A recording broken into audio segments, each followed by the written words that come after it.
last 9+ years, and I'm very proud of this profession and doing an impactful job at Deque.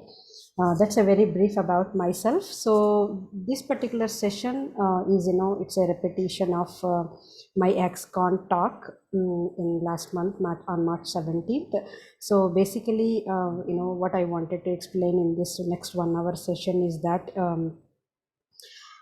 why we started this journey, and what we understood and validated, and then how we laid out a vision to solve the problems that we identified. And then we have come across, during this journey, we have come across some of the problems. We don't know whether we are assuming these practices or so we want to have some validation from you and seek your inputs to improvise our rule engine further. And then I really want to check with you guys in case if you want to contribute to our continuous discovery of this product line. So that's what we are going to do. So basically the journey was started like this. So as you might know, Deque has a good name, and we do have good X tools that helps you to analyze a web page or native mobile page or the different programming language formats for accessibility issues. You all know that, but at Deque we do two things actually. One is we do promote shift left a lot. So when I say shift left, that means we do recommend organizations start thinking about accessibility from the far leftmost part of the development life cycle, software development life cycle. So we do encourage that. So, but when we looked at our own product line, we have many products from development stage, and then we have some in testing phase, and then some in for the monetary phases and all of that. And we do have some tools in the mobile space as well. So when we were thinking about designers, so we thought about, Deque very strongly believes to reach customers where they are. So designers, where they are in their design editors, right? So yes, if the deliverable of the design is a HTML, we do have tools to address that problem, but we don't have really any product robust solution that helps designers when they are designing the things in the design editor itself. So that's the problem we identified, and then so we thought of exploring that space further and then see how far it is feasible to achieve. And so at Deque, what we do whenever we have an idea, we do experiment in that space, and then we do validate that with the actual customers, and then make the improvements as we mature with the product. So that's how we do. So that's how the journey was even for this. So it's still a continuous journey, and so that's what I'm going to explain today. So when I thought of this idea, the first first question we got was like, why are we recommending shift left, right? Why do we want a solution within the designer space? For example, as of today, if you look at Deque services and other solutions, yes, we are providing certain services within design phase, like for example, conducting design systems audit, or conducting boot camps for designers, or awareness labs we are doing. So we are doing different services in the design for the designer groups as well. But we don't have an automatic solution. That's what the problem we identified. But again, why do we want to come up with a product in this line, right? So then we thought, like, just imagine, let's say you have a leadership commitment to implement accessibility on your project. Who will come to your mind as soon as you want to start the product, right? So obviously the designer. So the designer is the person who will give the visual aspect to your product concept, right? So if we address accessibility at that stage, at that very initial stage, how beautiful it is. Like, you are going to optimize a lot of things for rest of the teams in your development cycle. But isn't it the case? So we thought that is a very obvious reason, and designers are the very impactful people, and are at the very initial stages, they can solve a lot of problems for the rest of the teams. So as I'm giving the link in this particular slide, This is a Forrester article that is published mid last year. Actually, it does say that 40% of US and Canadian design spending is going towards accessibility requirements now.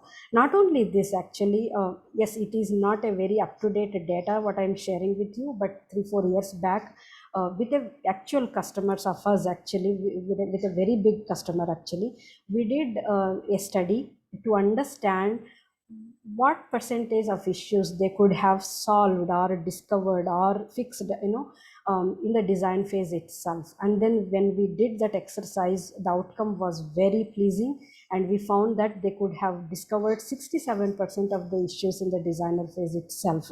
And with 2.1 now and 2.2 coming up, I'm very sure that percentage will be same as, maybe even more, actually. So this is the reason we believe, it is very essential to have a product for designers in the space where they are designing the things. So second obvious reason that we thought is, obviously, whenever you solve the problems in the initial stages, you are going to make rest of the teams, rest of the flow very easy and efficient, right?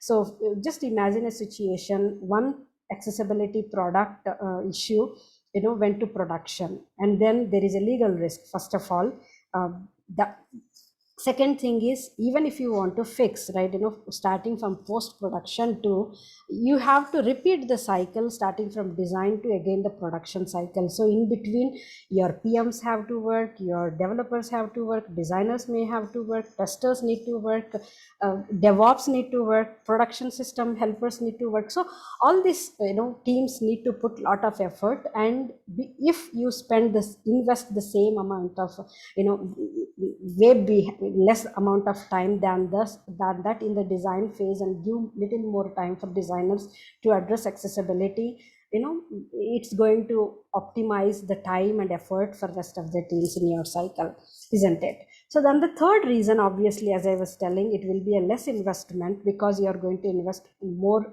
in the design space rather than investment in every phase, right? So organizations definitely are looking at this, as I have gave the link in this slide again.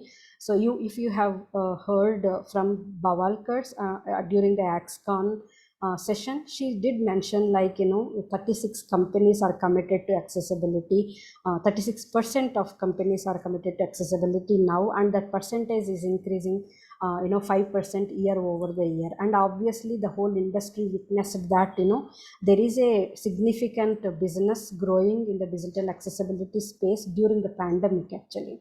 So organizations are definitely recognizing the advantages of putting investment in the design phase for accessibility implementations. And then last one, what I tried is, I went back to some of the customers to whom we delivered certain design services in the design phase. And then one of them were Freshworks, actually. And then Senthil was working for Freshworks last year, and now he changed the company. But we were talking to him for a case study, and then he explained, by addressing accessibility in the design phase, definitely we achieve a lot of consistency, efficiency, as long as our design system is being used across various products. And not only that, when we compare ourselves with the competitors, we have a different edge now, better edge now to compete with them. And that includes a lot of different set of customers as well, including persons with disabilities. So those are the certain advantages that we have seen, and we were very convinced to invest in this space to build a some robust solution, right? So the next question, so we are convinced to invest further. So the next question would be, okay, what exists today, as of today, what designers are trying in their space for accessibility implementations, right? So when I inquired internally and externally, these are different solutions that I have heard. One is the empathy and awareness labs. In my view, these are all experience labs, I would say. Some organizations are hosting these awareness labs, wherein some vendor companies or expert companies like DQ will come up with certain hands-on exercises wherein we welcome designers or developers to come forward and experience and feel that particular problem actually. So through real exercise, they'll feel the pain and then become empathetic towards that problem. So this is a kind of experience lab that some organizations are trying, and in some other organizations, they are hosting instructor-led trainings where they invite an expert to speak about WCAG standards, or whatever the top issues that designers need to be mindful when they are addressing accessibility in their designs. This is one other way of one other way organizations are doing. And when I spoke to some of the design leads actually who reviews the designs, they said like they have a heuristics checklist. They may not follow, they may not strictly implement all the rules, but they said like we pick top 10 to 15 rules that we want to review during every design for accessibility, and then we make sure that as the review passes, we make sure this checklist is cleared as well. This is another way they do. And then in some other organizations, they do invite experts again and get the audit of component libraries or design systems or pages, whatever designs and all of that. And then other way, popular way that I have heard is like whenever your design is ready, the organization designers are sending that design comp to the SME, subject matter experts, or the vendor companies, accessibility vendor companies, to annotate the design comp with the accessibility recommendations, and then they'll pass that handoff, that document to the developers, so that developers take those recommendations while coding and then implement accordingly. This is one other popular thing that I have heard, and in fact even at DQ we do this a lot actually. And then the last but not the least, now some of the plugins are available. Majorly plugins are available for color contrast, as I could see, but this trend is growing. So there are certain plugins in certain design editors, so people are starting to use those as well. So these are different solutions that I have heard, at least in my inquiries. So what I want to hear from you is like what are the solutions you are using to create awareness and implement accessibility in the design phase in your organization. So I request Ayush to launch the poll, and then I'll read out for everyone's benefit. Please answer this question. um, um, Ayush, instead of poll, can you please put the link in the chat so that we can see the live results along with the XCon results that we have received? Sure, Sujasree, yeah, I can do that. Yeah. So the question is, for everyone's benefit, I am reading it out. Of these, what are the solutions or techniques you are using to create awareness and implement processes in making designs accessible? Options are empathy and awareness, instructor-led trainings, heuristics or design review or audit, annotations and documentation, plugins, and last option is yet to start our accessibility journey. And in case if you are using a different solution altogether which is not listed here, please put in the chat so that we are aware of what you are trying it out. So I'll wait for 30 seconds or so, and then we'll see the results.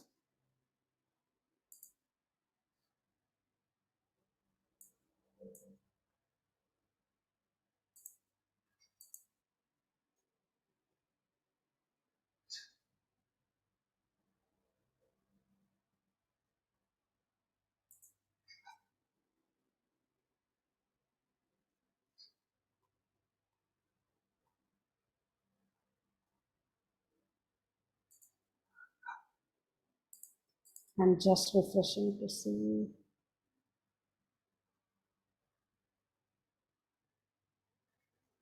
So during XCon, as you are saying, some people answered this question, and as you see, 27% of the people said like they are running empathy and awareness labs, and then 13% people said instructor-led trainings, and 21% said heuristics, and they're doing the checklist during the design reviews. And then annotations, again, many people are using the technique, 23%, and rest 10% are using the plugins, and some people said they have to yet to start the journey. So these are some of the answers that we have heard during XCon. And now so it looks like empathy, awareness, having a design checklist and annotations are helping the people to make their designs accessible. So let me go back and then go back to the presentation.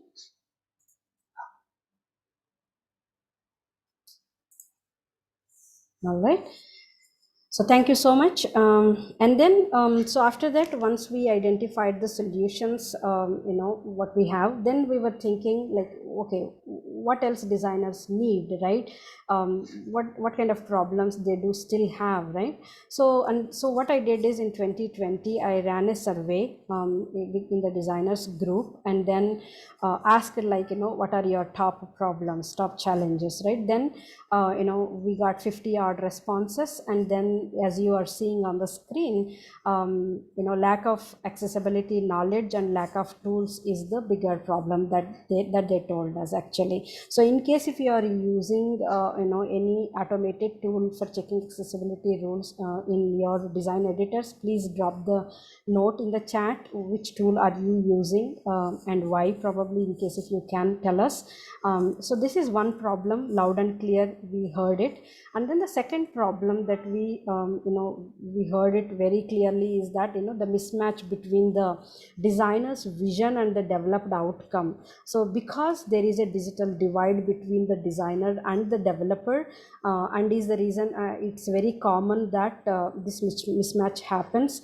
And again, it is because of not having enough deep collaboration between design and dev. And Miranda Capra, who has been continuously helping us in the discovery sessions of this expert designers, so she said this and loud and clear, and even other designers to whom I spoke to, they also told the same thing to us.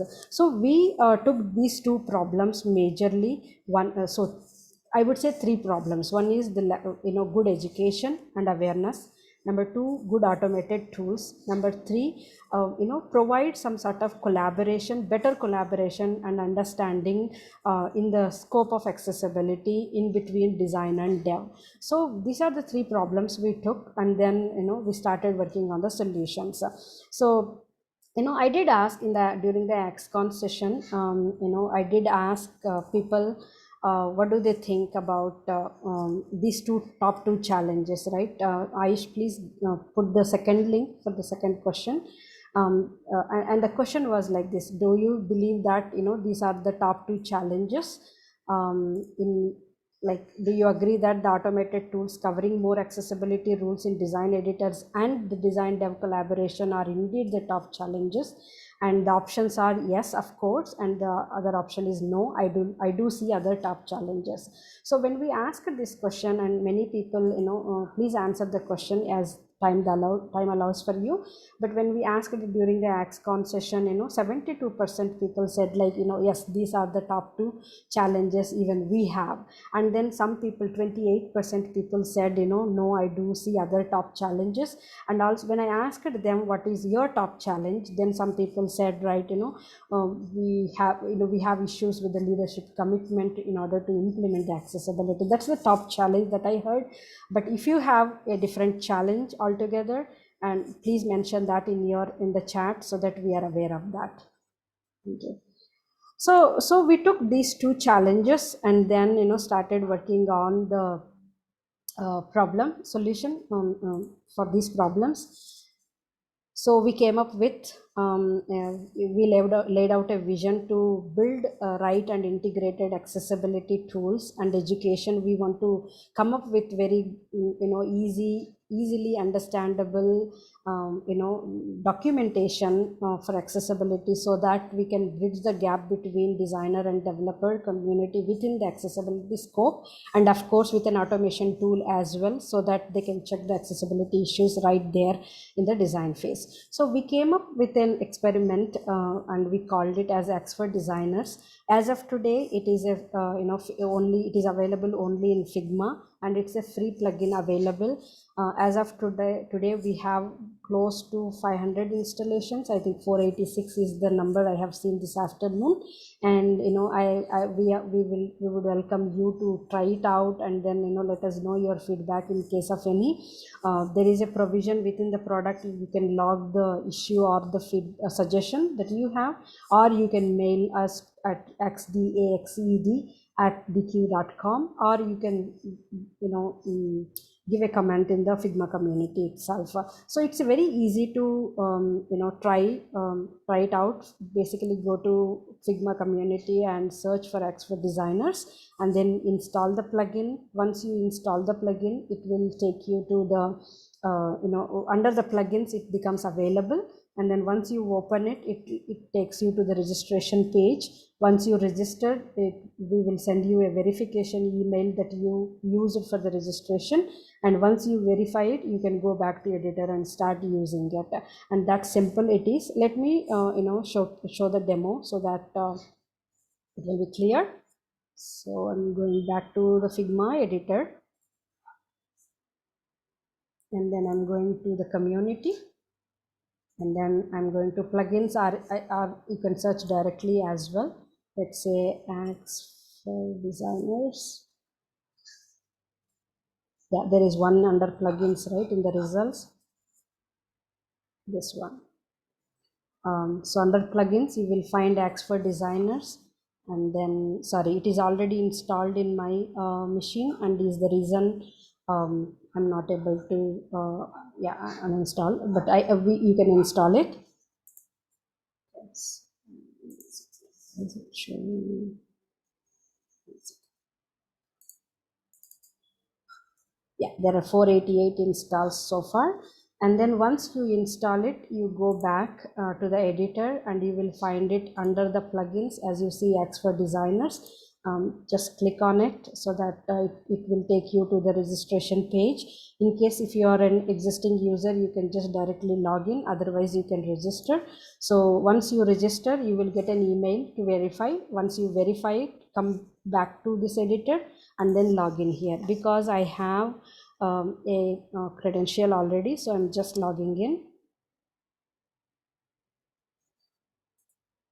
So this is not tied to any of our other products yet. Like for example, if you are a Deque University customer, we haven't yet integrated with any of the Deque products. So it is like self email ID and password combination that works only on this product. Basically, it's not a Figma account either. So it's a separate unique credentials that you need to register for this in order to use this plugin. And once you log in, it starts allowing you to use the features of the plugin. So here, as you see, so in this first version, what we are trying to do is, what we are trying to give is the first problem.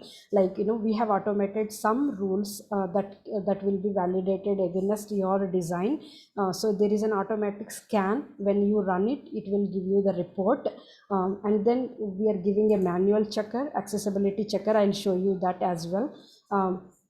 So once you do that, those are the two things that we are giving. And annotations feature is like, that will come up with a lot of good documentation and all the developer help as well. That will be coming soon in this year. We are aiming to release something in the last quarter of this year for sure, with a lot of good stuff. And then you can write the feedback to us and suggest us, anything that you want, and then either file a bug or suggest the things, and then the account profile details. These are the options available. So let me go back to the scan that we have here. So as you see, I have some components like assets in the library, and then I have some pages, actually page designs as well. So this the beauty of this tool is like automatic scan, especially it works either on the component or on the page or even subset of the page. or that means, like, it works on a frame, group, auto layout node, all of that actually. So let me select a component here. As you see, the this one vibrant palette, color palette, I have chosen, and then I'm scanning it. And once I scan, as you see, there it found 19 accessibility issues, and then it said the selected frame, like, when you expand the Figma, whatever it finds here, it gives you the name as well, whatever is the name of this component, and then 19 issues found. And then it gives some filters here, as you see, the standard, and then the rules, like we have so far automated color contrast checker, and then color contrast headings, two rules under headings, and then touch target size. Because this particular component doesn't have any touch target problems, it is not showing here, but otherwise it does show that as well. And then best practice, we are segregating the things by issues, needs review, and the best practices. So as you see, the issue description is available here. The basically here the problem is, contrast is less than 4.5:1, which is as per normative, it has to be more than or equivalent to 4.5:1. And what is the element that has the problem? So we are giving highlight option here, right? So when you highlight it, as you highlight, it automatically highlights the element that has the problem. And as you navigate, like, as I'm navigating in the pagination, it keeps, taking you to that element which has this problem. So for example, here, this is the element that has the problem, with this greenish background color, and then white foreground color, and the current actual ratio is 2.2:1, whereas it is expected to be minimum of 4.5:1. And then the recommendation, how you can fix that. And then we are giving some suggestions today, like, top 5 suggestions for background and 5 suggestions for foreground. So when you look at the suggestions, one thing you need to keep in mind is, like, whenever you are looking for background color suggestions, keep the foreground color as a constant thing. So basically what it is suggesting is, it is suggesting these colors, for white background combination that passes the color contrast ratio. For example, on hovering the color suggestion, as you see, the contrast, we are displaying the contrast ratio 5.6:1, right? So basic white foreground, and the background suggestion is the 0.17568, and the contrast ratio is 5.6:1. So as you move forward, actually it is increasing the contrast ratio, as you observe, right? So like that, we took the range of that actual background color, and then we keep comparing with the foreground color combination, and then figure out the contrast ratio, and we are presenting it in an increased contrast ratio manner. And the same thing applies to the foreground as well. So you might be wondering, for white, why is it showing some sort of grayish or blackish color as a suggestion, right? The reason is, with this 01C3B3, like the background color, greenish background color, it's not able to find any of the white variant that passes the contrast. That's the reason it's not showing any white variants. So that's the reason it is giving, it moves towards the darker ranges, and then it shows the colors combinations that passes the contrast. So that's what we are presenting here, and we want to hear more from you on this, especially whether it helps or not in fixing the stuff, and we want to hear and then improve this, especially the suggestions part, based on the feedback that we get in the future. So this is about color contrast. And then, as I was telling, for example, let's say I want to instead of the entire palette, I want to see only the purple, the vertical here, and run this scan. So I can just simply select that frame and then rescan it. Now you see there are only 4 accessibility issues found, and then even you can in combination you can select actually, and then just do the rescan. So it does do that basically. So whatever is the frame you selected, it does keep doing that, and also it does address the colors which uses some sort of transparency, transparent colors as well. It does consider the opaqueness that you set in the color combination as well. So these are the advantages that this tool provides in terms of reporting. And let me choose a page actually instead of a component. So I'm going to the orders. So this is the page that I'm selecting and then rerunning the scan. So as you see, there are 56 issues. And then now instead of color contrast, I'll pick the touch target size rule because it has some issues, and then I'll highlight, and then it is showing some received order button. It does have the touch target issue because basically what it is validating is the whether the width and height of the button is minimum of 44 by 44 or not. If it is not, because the height of this button is 43 here, not 44 pixels, that's the reason it is raising the issue here. And as I navigate through it, as you see, it is I think cancelled order, that for that also it raised the issue. And then the Apple Store button, and then the Android Store button. So it is showing four issues under issue 4 of 4, right? Four issues under touch target. So you might be wondering why, because all these buttons are also of same size, right? If I go and check this, for example, yeah, so here also height is 43, but why is it not showing here, but why is it showing here? But if you observe the the structure, so for example here they named it as button actually. So as of today, it is based, this particular tool is based on rule based algorithm engine actually. So but we have plans very soon, we will be implementing it based on machine learning capabilities. We do have other products using our own ML model, so we are going to implement that, try to use that for this tool as well, so that based on the pattern itself, it should be identifying it's a button, it's a link, something like that. So we are trying that out in addition to the rule based algorithms. And also what we are going to try is, I'm not sure how many of you really use the interactions in Figma, but any interactive element, if you define interactions for those, we want to see how much of that we can use through Figma API and automatically figure out the pattern, like whether it's a button, or identify the control instead of depending on the label. We are definitely trying it out multiple options instead of depending on the labeling structure that you follow. But this is one of the problems that we encountered during this first version. So I hope this is clear. And then let us go to the headings. What's the heading rule that it is verifying? So basically under headings rule, we are validating two sub rules. One is, if your page doesn't have headings at all, then it says this doesn't have headings at all. And the second problem it identifies is if it has a skipped hierarchy level. For example, again here how we are identifying that there is a problem, right? For example, if you see orders, the element, we are checking the text style name that you are using. For example, here I named it as Deque H2.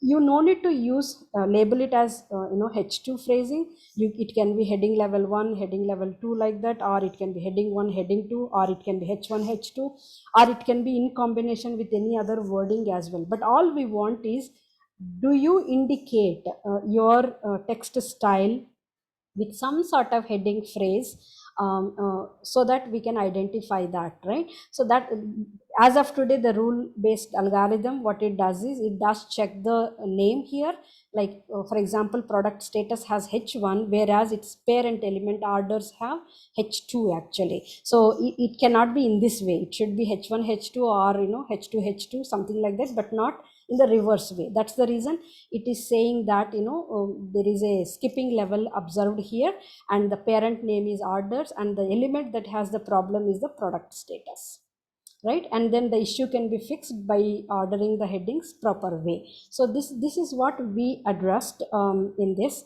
And then let me save this report. As you observe, there are 56 issues, and then I'm saving, like for example, this is a plugin, right? This is an instance based, like instantly it works, like for example, if I rescan, all the old report of the other design will go off, right? So what we did is, we are going to give a download option here in the next version, wherein you can download the report and then pass it on to your teams. but otherwise also is, even as of today, what you can do is you can save the report to our cloud, and then it takes you to the external cloud instance that we have, server we have, and you can log in with the same credentials that you used for registration. Let me login, and then as you see, it comes up with a nice dashboard and tells you under your profile, okay, so how many designs that you audited so far using this particular automation tool. And then out of 21 designs that I audited, it found 411 issues, and then it gives the segregation. So it helps actually, right? So there are, out of 411 issues, your team did some mistake or the other under contrast checker, right? So you can focus more on training on that aspect, right, for your team. Like that, it does give the segregation of issues as well. And then it gives you whatever you saved, it does list all those reports, and when you click on that, again it gives you the dashboard of that particular report, that particular design, not all. And here also it gives you the count against each rule. And then as you see, we are giving the same rules that we are filters that we are giving in the plugin, and then very detailed description will be available here. And in future we will be linking it with Deque University link, so that you can have more documentation available as well. For example, here in the background we are telling why you need to fix this. If you don't fix this, what kind of disability person will be affected by this problem, all of that, how can you fix, and what is our recommendation, and what is the OCAG rule that it violates. All of that will be available, and we will be giving the share option very soon on this external site as well, in case if you want to share it with the team. So but otherwise also, we are trying to give you a download option here, so that you can stay within the editor and then download and then pass it on. But saving it to the cloud instance will help you to have other insights at the team level, and all designs that you audited. That's the advantage of having it on the cloud machine.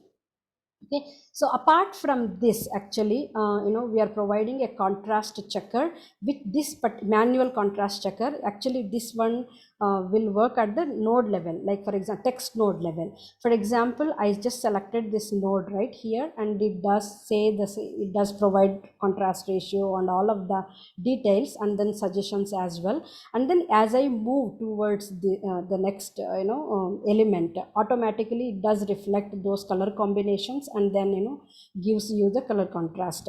So for example, let me choose something that passes, so that yeah, so here 13.6 is to 1, and it does pass. That's the reason it is not giving the suggestions, because it is sufficient enough. So this is the color contrast manual checker if you want to use while you are playing with your design. So these are the features available in the first version, but as I said, we are coming up in the next versions. We will be automating more rules, number one, and then we will be improving the color suggestions algorithm based on what we hear from the community. And third is the annotations will be coming soon. So annotation is nothing but on the design, on your design comp, we will insert the annotations and provide the recommendations, so that you can pass that handoff to your developers, so that they'll implement in the as we recommended. That's the advantage of it. So this is the demo, quick demo of the tool, but you can try yourself. It's very intuitive and easy to use. Just go to community, install it, and then try it out yourself and provide us the feedback. We'll be happy to have your suggestions as well. So this is and then I'll just keep on. In case of any questions, I'll definitely answer those during last 10 minutes as the time allows. So this is the experiment that I just showed you, the tool. And then as I said, the auto scan and the manual contrast checker and the dashboard view with the insights are the key features available as of today. And the key differentiators, if you compare it with other available market tools. It is like, color suggestions is one thing, and then we are able to run the auto scan at multiple levels. Actually, it need not be just at the page level or the component level, but it is at the sub component, sub page level as well. And availability of full detailed report with all the documentation is another key differentiator, I would say. Okay, so and now I really need some of your feedback. Please help us with this. So as I when I was demoing, I was telling you, right? So the two problems or three problems that we encountered are, okay, so are we assuming that people will follow proper naming convention? For example, if we just depend on rule based algorithm, then we have only option to depend on your labeling mechanism, right? So do you really name your controls, like, button as a button, accordion as an accordion, tab as a tab, like that?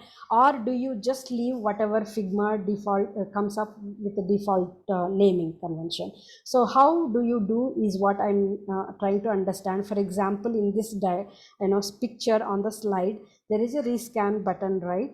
It helps us even if you say button or button rescan or btn rescan, something, whatever is the whatever, some common phrase that you use in your design system to identify the button as a button. So we did run that survey as well. Ayush, please put the third question link.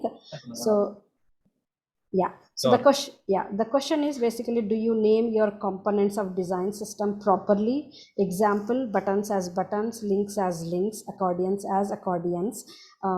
So options are yes we do, no we don't, and sometimes we do and I do not know. So please fill the survey. But during the axcon, some 40 plus people answered this question, and I was so happy to see the result, as like 47% people said yes we do properly name the design system components, and some people said we don't, right? But when we duplicated a lot of design systems in the Figma community, we did observe that at least half of the design systems are very properly structured and named actually. And then the next question I have is the similar one on the order basically. So for example, when you have multiple let me go back to the slide. So like this, for example, let's say your element has multiple layers in it. For example, let me show you the calendar widget I have. So for example, in this actually, if you observe the purple color number and date, right? 11, for example, if you take 11 as an example, it does have three layers here. One is the purple layer, and another one is this orange color, and then the white background. So there are multiple backgrounds for one element actually. In this case actually, if you structure the elements properly, then we will be able to identify the problem very accurately based on the rule based engine actually. But in many cases we observed that people are not maintaining that parent child relationship or the order properly, and is the reason we want to know actually if you follow the structuring properly in your design systems. The question is, do you maintain proper structure, order and parent child relationships in your components of design system properly? Again, the options are yes we do and no we don't, sometimes we do and I do not know. Please answer the question, because your answer will definitely help us. And again, the results I have from my XCon talk was 34% people said we do structure it, but majority of them said sometimes we do and sometimes we don't. So this is another thing, but your input definitely helps us to understand the industry best practice. Please help us and answer the question as your time allows. And going back, and last question, I'm sorry for keeping many questions, but it's promise that it's the last question. So one thing I want to learn from you is, do you, as I was showing during the demo, do you name the text styles properly? proper or not, forget about it, but what I'm trying to understand is, do you at least name them, instead of typing some direct the font names or families style names and all of that? Do you name the text styles is my next question. And again, I think I had a very positive answer for that. Aish, please put the voting link because I want to have more inputs. But based on what I have so far is like, 58% people said they do name the text styles properly under typography. So I'm very happy to see that practice as well. So if if we see these practices in place in the industry, definitely this tool does a very better job in accurately finding out the issues. But even otherwise, as I said, parallelly we are experimenting with ML, machine learning capabilities, and other automation features that are possible through Figma properties. We are trying parallelly those capabilities as well, and we will come back and explain you those when we are ready about those. But as of today, if you ask me, it's a completely rule based, and we are depending on these rules actually. um, so thank you so much for answering. And some of my final thoughts on this is, right, we want to have more people helping us with the continuous discovery. And so we want to have more conversations with the actual users, how it helps and how it doesn't help and all of that. So if you are interested to be part of our journey in identifying the right problems and right solutions as part of this solution, please let me know, and just ping me or email me. I'll be happy to have a conversation. And also another thing that I want to request is, if you are a non-Figma design editor user and you see that, okay, bringing up something like this, those editors will be a great advantage. If you feel so, please write to me at sujasree.kurapati@deque.com, sujasree.kurapati at deque.com, deque.com, or you can ping me on Twitter or LinkedIn, whatever is your comfortable medium of communication. And finally, I really want to thank people who helped us in this continuous discovery calls. Rupa Devi, lead product design at Bloomreach, India; Brian Anderson, senior accessibility specialist, Sainsbury's Digital at UK; and Miranda Capra, Director of Inclusive Design, Truist at USA; and Anna Sophie, Designer UI UX freelancer, and she's from France. So these people are still part of my continuous discussions with them, and they're helping us in a great way. And of course, my special thanks to my wonderful team and colleagues who made us to reach this stage. And definitely we will bring up more impactful features in the time to come in this year for sure. And I gave some resources for your reference, where you can find the Gartner's webinar on design development divide and why collaboration is lacking today and what we can do for that. And then also there is a beautiful XCon talk with our own colleagues Aaron and Harris, actually dev and design, and they gave us a beautiful session on like how design and dev can collaborate to make the accessibility to implement the accessibility in a better way. And also I gave the links for the heuristics checklist. It's a big checklist of I think 80 odd rules actually. So it's a comprehensive checklist that a designer can follow if they are very serious about accessibility and they want to make it 100% accessible. And Cauldron is the free accessible design system that Deque is giving. Please refer that for accessible designs and the code snippets as well. So thank you so much for listening, and now it's the time for Q&A. We'll be happy to answer that. Any questions, Ayush?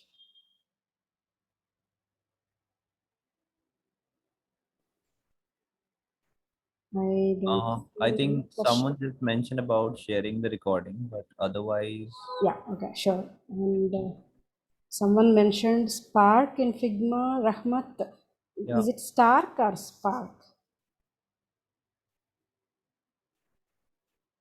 I believe it is Stark. Um, yeah, recording definitely we will be, we'll make sure we will send that. Yeah, it is Stark. Thank you. No need to apologize. Thank you. We do understand. No problem at all. Okay. So if we don't have any questions, I think we can conclude. Thank you so much for joining. Thank you, Sudeep, for your compliment. Definitely, it will be a very promising tool, as you are telling. Um, Even we are very excited to bring up more and more impactful features through this. Thank you for attending the session. Q&A, is the plugin open source? No, it's not open source, but it is definitely freely available in the Figma community.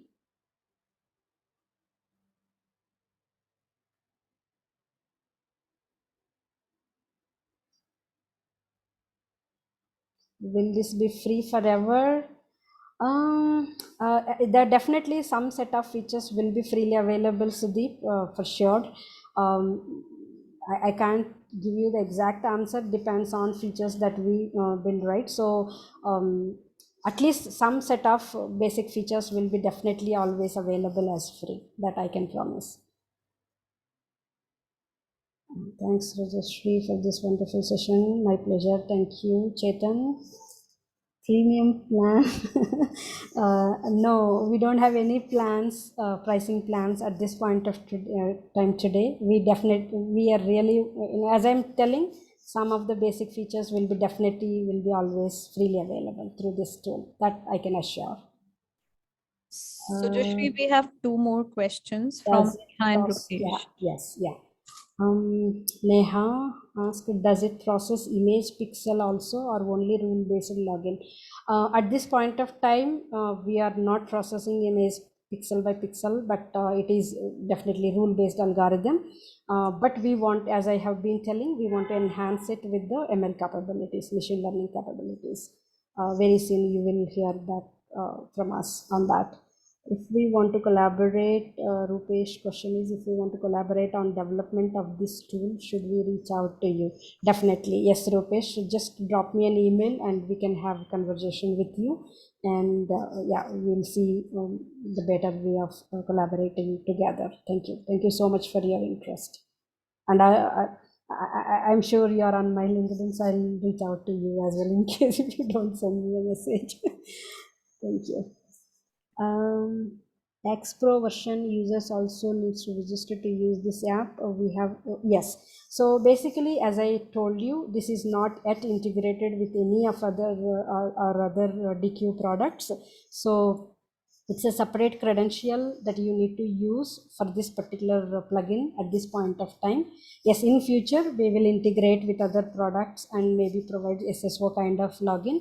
But at this stage, it's a unique credential set that you have to register and use for this product alone. It's not so yeah, X Pro version users cannot use this plugin with that credentials. Is there a roadmap for this tool posted somewhere which we can see later? I think I'm not sure. I think on the community we just explained what it is. No, but I'll make sure to put the roadmap on the Figma community page itself. Definitely, we will definitely do it next week. We can do it. But as I said, the and roadmap is laying out the annotations feature, and that will be too helpful, and it helps both designers and developers. And also we are going to improve the rule like automation rule logic for non-text contrast algorithms. So we are trying out that, and if we receive any feedback on color suggestions, then we want to work on those as well. So we have some more rules actually in the pipeline to automate more. That's one action set of actions, and another action feature is the annotations. That is the quick roadmap that I can tell you for next 1-2 quarters. Definitely we'll update the Figma community page itself so that you can see it there. Thank you for the suggestion. Thank you. All right.